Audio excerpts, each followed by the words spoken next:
the election that's coming up one day. And yes, I will still be concerned with that even in the middle of this thing going on with the virus situation. Who will be the next president is still very important. Now, when will the election take place? I have no idea since they've postponed things. But I want to talk again about the boogeyman called capitalism, because it looks like the main mantra that's being used by the people within the Democratic Party who call themselves progressives and who claim to be against the ones who they describe as establishment Democrats. And it's not really, or I'm not really targeting the main faces like Bernie Sanders or others like Ocasio-Cortez who are on board with the spreading of this mantra against the establishment or, corporate America. Not really the main faces. It's their supporters who do the most damage. And I call it a mantra because, well, it's repeated over and over. And it looks like its purpose is to cast a strong delusion into people, to have people deny themselves. Pretend to be something other than what they are.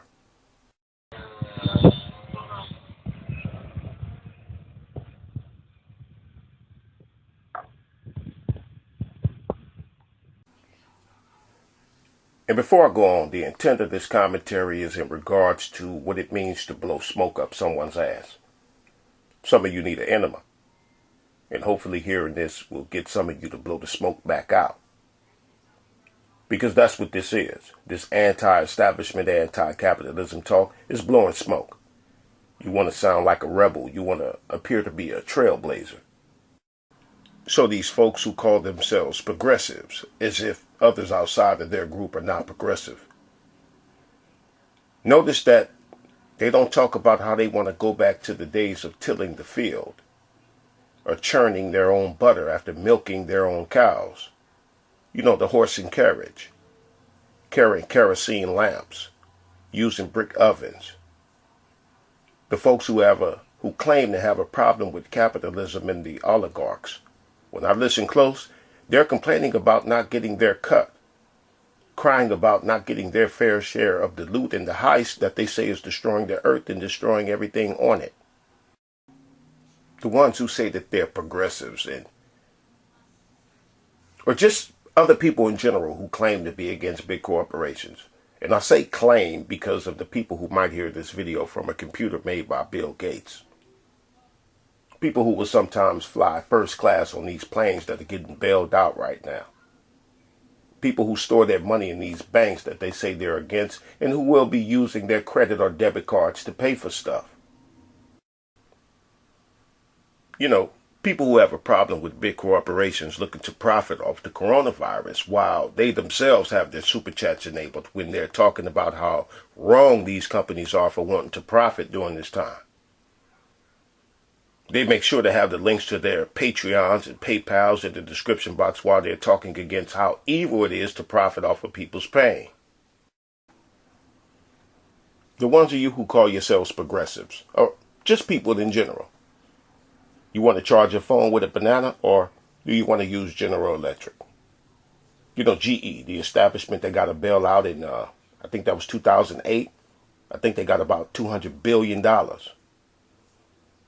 asked that to people who crying that corporations got another bailout while you use their stuff, and would pull your hairs out from the root if you woke up one day without the stuff you're addicted to.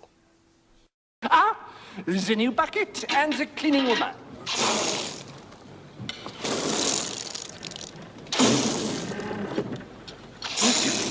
Is there something wrong with the food?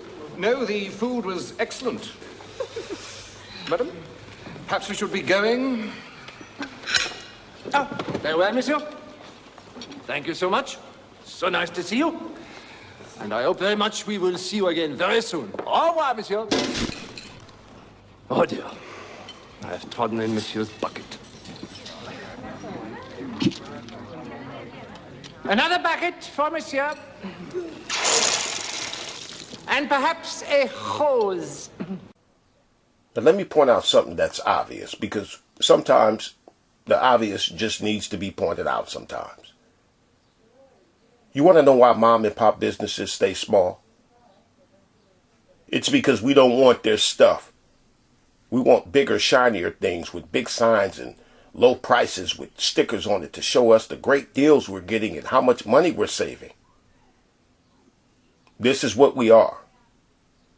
But you people want to pretend. You want to pretend to be something else so you fill rectums with smoke. We don't want to purchase lemonade from a lemonade stand. We want to purchase lemonade from a food court. You know who gobbles up these little businesses and bankrupts them? Us. You know who wipes out the rainforest to make way for big business? Us. The stuff that we want is what does that. Both sides complaining. The people versus big business. We're saying, hey, y'all are feeding us all this stuff. And the other side is saying, hey, y'all are eating up all the stuff we giving you. Both sides believing that the other side should be eliminated. Both sides believing that the other side has too much. This is the relationship, a codependency, a toxic relationship with the establishment and the establishment with us.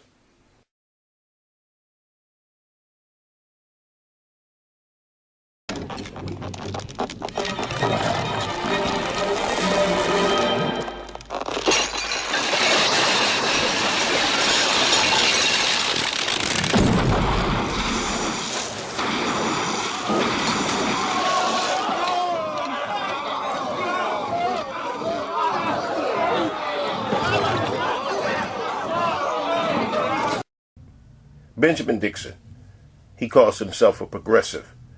About a week ago, he made the statement that he understands but ignores. It's the same acknowledgement that I've heard from many.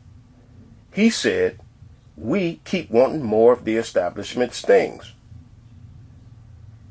So listen, if you were to get rid of Walmart or capitalism, we'd just make it over. Like the walls we see with the different shades on it had to be painted over and over. Because you can fix something, but the mentality is the same, so people just come in to face the wall again. Every book I've read, article, movie, TV series I've watched, documentary or whatever, I have never heard of a society where there was an equal playing field for everybody. Or in any kind of society, from a society that made fire from sticks to a society building pyramids to building flying machines. Intellectually superior, physically weaker, or materially blessed, always inequalities in all areas. And I don't care if it's a society where somebody has more goats than the others, always inequalities. So going on a witch hunt for capitalism won't change that.